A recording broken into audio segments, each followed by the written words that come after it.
Baik, Assalamualaikum warahmatullahi wabarakatuh, teman-teman semuanya, dan juga Pak Fikri yang saya hormati. Izinkan saya mempresentasikan tugas pembuatan web AI di mata kuliah Master Learning. Dan pada kesempatan ini saya ingin mempresentasikan web AI yang sudah saya buat, yaitu prediksi harga mobil Eropa.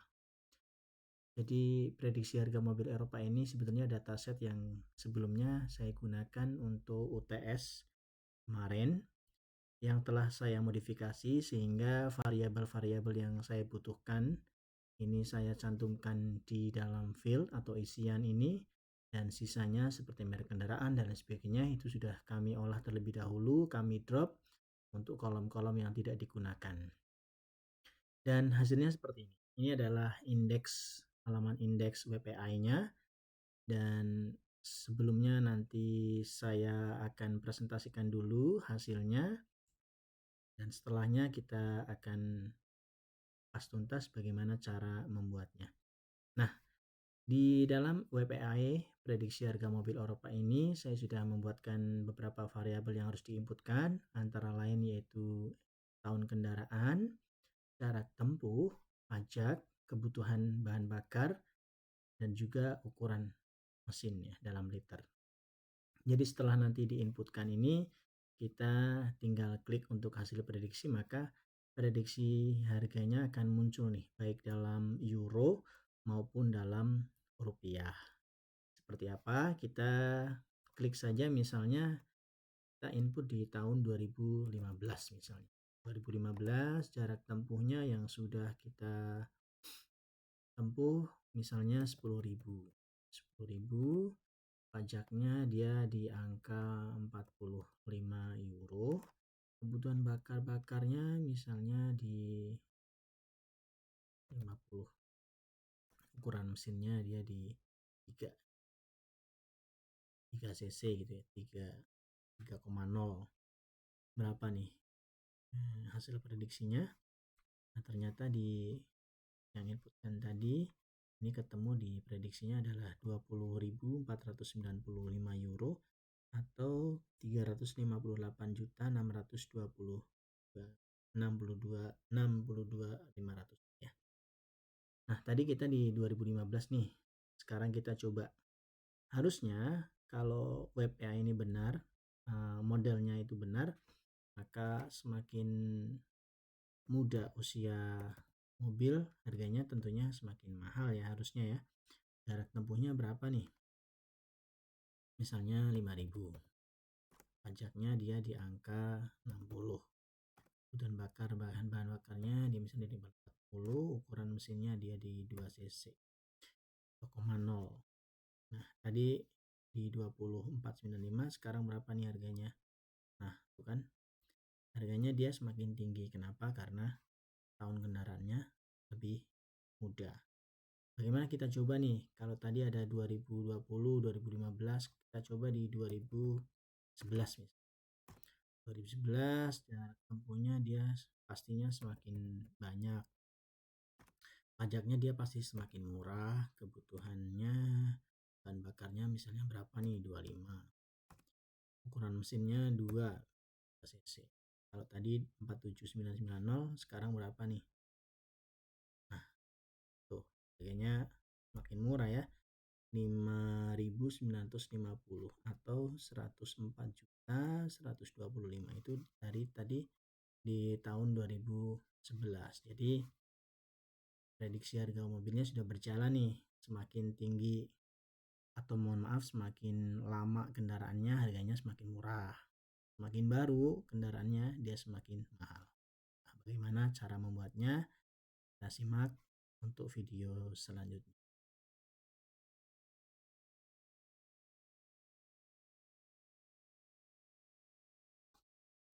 Baik, selanjutnya kita akan melanjutkan. Untuk tahapannya adalah kita buka terlebih dahulu di VS Code, file, open folder. Nah, kebetulan saya menyimpan project ini di sistem C, SAM, htdocs, dan app.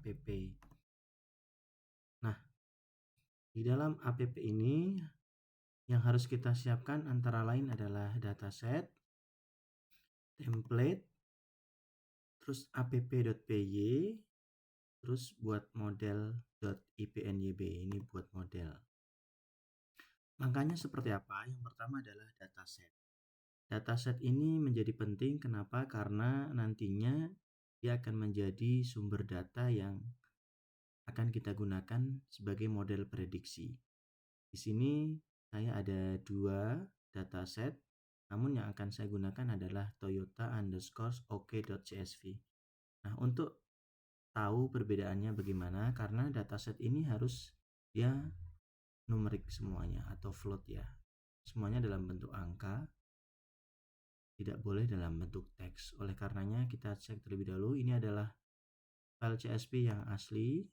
File CSV yang asli itu dia ada beberapa variabel atau kolom yang kemudian masih menggunakan teks. Misalnya di model. Model ini contohnya di GT8, terus di transmisi ya. Transmisinya dia ada manual, automatic, semi automatic, juga untuk full tip. Full tip itu jenis bahan bakar, ada petrol. Nah, ini juga dia menggunakan teks ya. Oleh karenanya, karena di sini saya hanya akan menggunakan variabel tahun, terus mileage yang sudah berbentuk angka, terus ada teks ya, pajaknya, ada MPG kebutuhan bahan bakarnya, ya kan? Terus engine size-nya, maka kolom-kolom yang tidak menurut saya tidak perlu kami drop terlebih dahulu. Proses dropnya teman-teman bisa menggunakan fungsi drop dan kemudian disimpan kembali. Setelah ini jadinya seperti ini teman-teman. Toyota_OK. Kenapa saya beri OK itu karena agar variabel yang saya butuhkan ini cukup sudah di dalam satu file CSV, yaitu year, price, mileage, tax, MPG, and engine size. Ini sudah ya.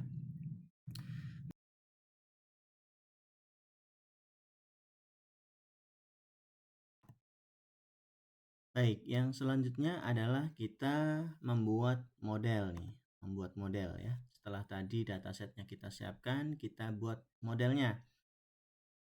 Buat model di sini kita menggunakan VS Code ya, VS Code biar menjadi satu kesatuan. Nah, fungsi-fungsi apa saja yang harus kita siapkan?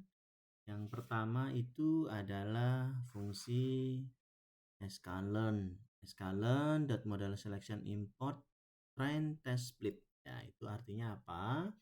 Artinya fungsi ini kita gunakan untuk membagi dataset menjadi data latih dan data uji. Yang berikutnya ini sklearn tree ya, import decision tree register. Yang ini adalah kita gunakan kelas ini untuk membangun model decision tree register. Kenapa pakai ini ya? Karena memang ini salah satu metode dalam machine learning untuk melakukan regresi. Yang berikutnya ada import pandas. Import pandas ini adalah untuk memanipulasi dan menganalisis data, seperti membaca data dari file dan mengelola data frame. Yang selanjutnya ada import joblib nih. Import joblib itu untuk apa? Ya, modul ini kita gunakan untuk menyimpan model yang telah kita latih nantinya, sehingga model tersebut nantinya itu kita bisa gunakan kembali tanpa perlu melatih ulang. Selanjutnya kita load dataset. Cukup jelas di situ ya, bahwa dataset yang saya gunakan adalah Toyota_CSV, berada di folder dataset. Kenapa di sini ada dataset /Toyota_CSV. Oke, next kita lanjutkan. Di coding berikutnya kita akan merekayasa fitur X ya, fitur XY sesuai dengan dataset yang kita miliki. Jadi teman-teman, untuk X ya, untuk X ini kita mengambil kolom-kolom yang berada di data frame atau dataset ya. Kolom-kolom ini tuh fitur-fitur nih yang nantinya akan kita gunakan sebagai isian dalam memprediksi data. Di dataset saya itu ada year, mileage, text, MPG, and engine size. Year itu tahun, mileage itu terkait dengan jarak ya, atau usage ya, berapa kilo. Text itu adalah pajaknya, MPG adalah mile per galon, ini kebutuhan bahan bakarnya. Terus ini engine size-nya. Engine size itu ukuran mesin atau cc ya kalau kita kenal. Untuk yang X tadi jelas ya, tadi fitur-fitur yang akan kita gunakan atau kolom-kolom yang akan kita gunakan untuk memprediksi. Sedangkan Y-nya adalah tujuannya nih. Y-nya adalah tujuannya atau targetnya nih. Targetnya apa? Yaitu prediksinya adalah price. Price adalah harga. Terus kita lanjutkan. Berikutnya adalah memisahkan data XY menjadi data latih. Nah, di sini ada X-trend, X-test, Y-trend, Y-test. Nah, ini maksudnya apa sih? Ini adalah kita gunakan untuk yang kemudian kita tadi sudah sebelumnya bahwa X adalah beberapa kolom atau fitur, Y ini adalah yang akan kita prediksi gitu ya. Nah, pada di sini tes 0,2 ini tuh proporsi data yang akan kita gunakan sebagai data uji. Nah, dalam hal ini 0,2 itu artinya berapa? 20% nih dari dataset yang akan kita gunakan sebagai data uji. Sedangkan 80%-nya nanti akan kita gunakan sebagai data latih. Jadi kan totalnya 100%. Nah, untuk random state yang 0 ini memang digunakan untuk memastikan nih pembagian dataset dilakukan secara acak dengan seed yang sama. Seed itu nilai dalam ya. Nilai dalam random state ini akan memastikan hasil pembagian dataset yang akan konsisten jika script ini dijalankan berulang kali. Nilai sebenarnya dari random state ini bisa diganti nih sesuai dengan kebutuhan, asalkan nilainya tetap. Kalau sudah ini selesai, kita lanjut melatih model dengan decision prerequisite. Nah, modelnya kita gunakan untuk decision tree register seperti di atas. Terus model fit x dan xy-nya nanti akan muncul seperti ini kalau kita running ya. Kita running akan muncul random state itu. Nah, tinggal bagaimana nih? Kita selanjutnya tinggal menyimpan menyimpan dataset, data latih menjadi model ya, menjadi model. Ini scriptnya seperti ini. Untuk file yang sudah kita latih tadi kita simpan dengan nama model.joblib. Nanti akan otomatis berada di folder app yang sudah kita buat. Nanti munculnya seperti ini, model.joblib. Itu ya teman-teman ya.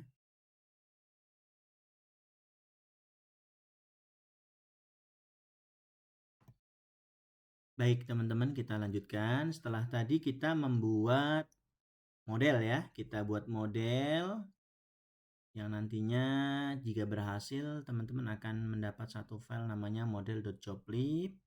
Selanjutnya kita akan membuat halaman indeks. Halaman indeks ini kita gunakan nantinya sebelum kita membuat app.py. Kenapa ini penting? Ya, di sini kita akan membuat field atau isian-isian variabel atau kolom-kolom yang tadi kita siapkan di dataset ini dalam bentuk ya tampilan input data. Input datanya apa saja yang harus kita siapkan. Nah, di sini teman-teman harus membuat folder namanya templates gitu ya. Nah, setelah templates bisa di add file, kita kasih nama index.html. Nah, teman-teman bisa membuat ini ya, membuat file HTML untuk input data bebas.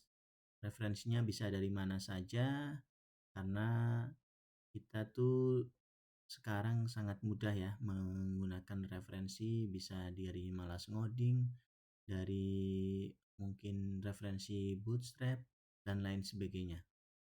Nah, di sini kita buat saja untuk file HTML-nya. Ini kita buat title-nya adalah prediksi harga mobil Eropa ya. Kenapa Eropa? Karena memang dataset Toyota CSV itu saya dapatkan di Kaggle untuk daftar harga mobil di Toyota gitu. Oke. Jadi ini beberapa awalan stylenya terkait dengan body, container, text align-nya, label, input-inputnya seperti apa. Ini hanya CSS style saja agar tampilannya lebih bagus gitu ya. Nah, kita mulai di sini nih, yang terpenting adalah di sini. Nah, pada kontainer atau isian-isian yang harus kita perhatikan adalah isian di mana variabel atau kolom-kolom itu bisa terakomodir melalui form isian ini nih. Form isian ini itu antara lain apa saja? Pertama adalah year ya. Year adalah nantinya kita akan digunakan sebagai isian tahun kendaraan. Setelah tahun kendaraan kita ada mileage ya. Mileage itu nanti di jarak tempuh. Setelahnya ada tax ya. Tax. Nah, kita konversi ke pajak gitu biar mudah ya, pajak tapi dalam euro ini.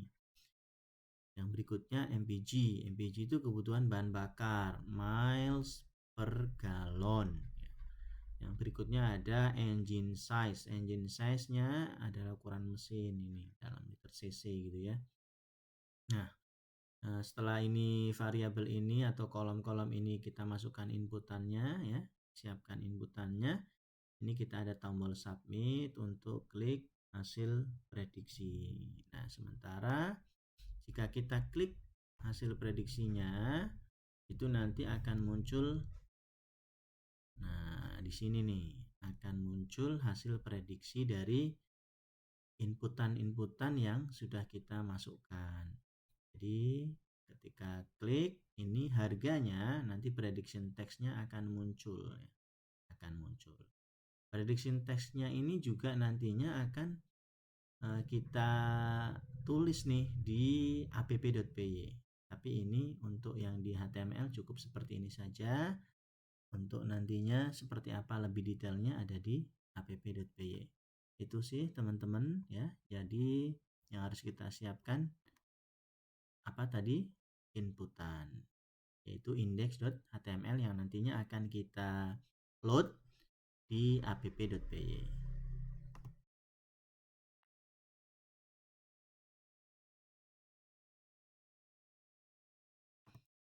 Kita lanjutkan. Setelah kita membuat template ya, index.html yang tadi ya, untuk input pengguna terkait dengan variabel-variabel atau kolom-kolomnya yang untuk prediksi, kita buat app intinya nih. Ini adalah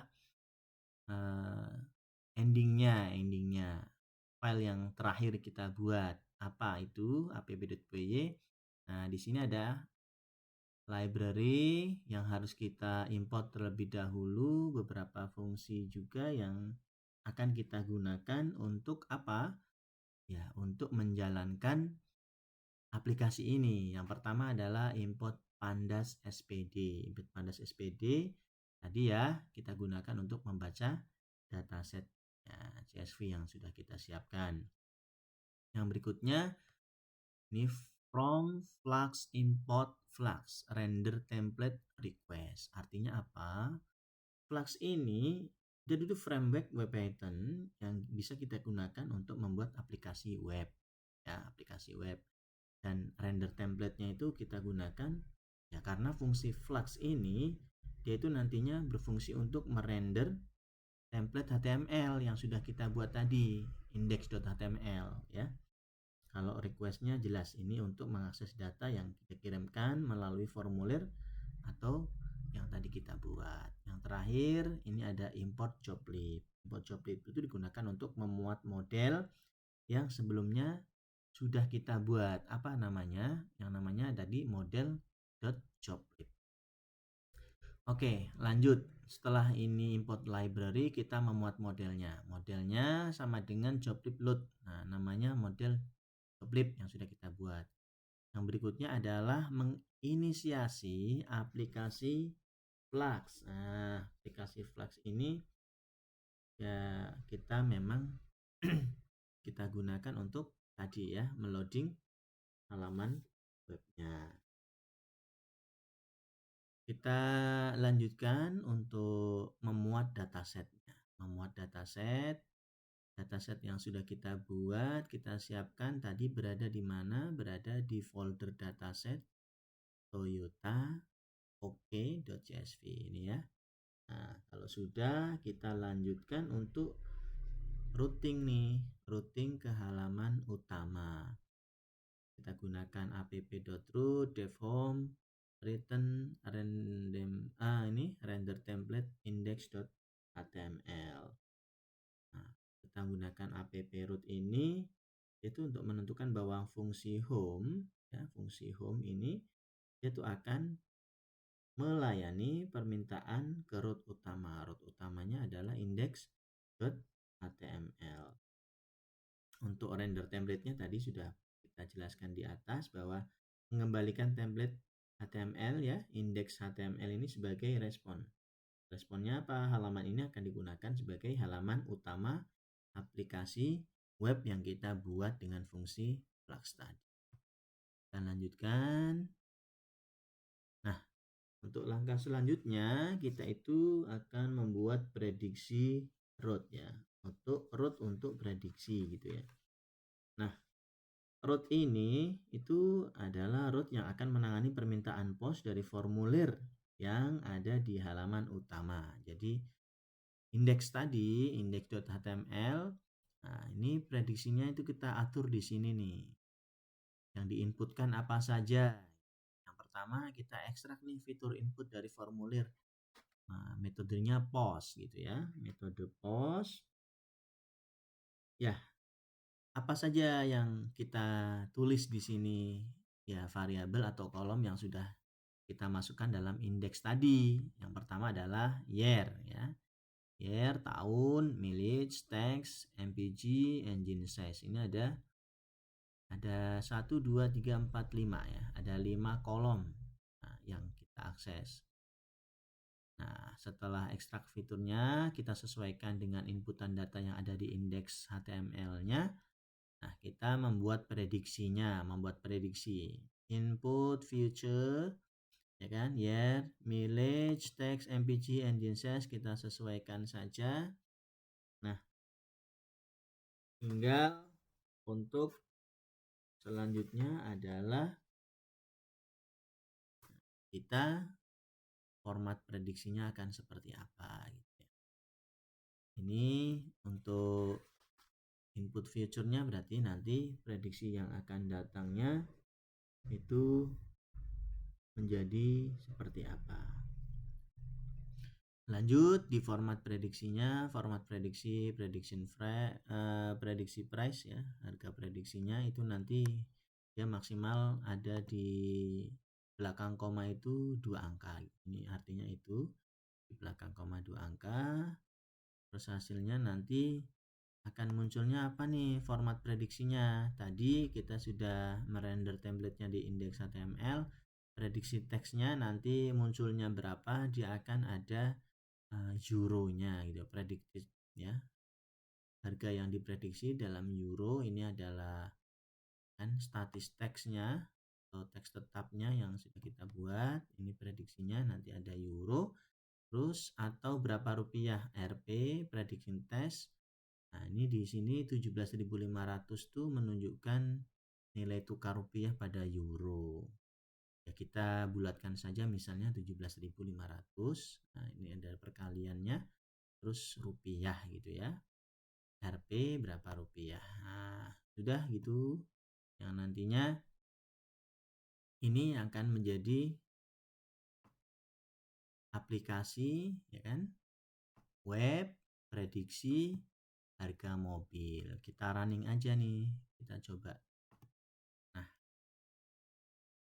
Ditunggu sebentar, masih loading. Nah, ketika sudah berhasil, maka running on HTTP ini bisa kita klik, ya kan, follow linknya. Nah, ini akan muncul prediksi harga mobil. Ini index.html-nya. Kita coba saja seperti tadi ya. Boleh pakai 2015, ini pakai 70.000, ini pakai 60, ini pakai 40, ini pakai 3. Kita klik hasil prediksinya. Nah, ini harganya sekian. Sudah berhasil ya. Mau coba lagi juga boleh, yang lebih mudah tahunnya. Kalau tahunnya lebih mudah berarti harganya cenderung lebih mahal. Ya, klik lagi. Kalau tadi 150 juta, sekarang berapa nih? Kalau yang tahun 2020. Oh, masih sangat mahal ya, 454 juta. Itu kira-kira. Terima kasih atas segala perhatian. Mohon maaf atas segala kekurangan. Terima kasih. Assalamualaikum warahmatullahi wabarakatuh.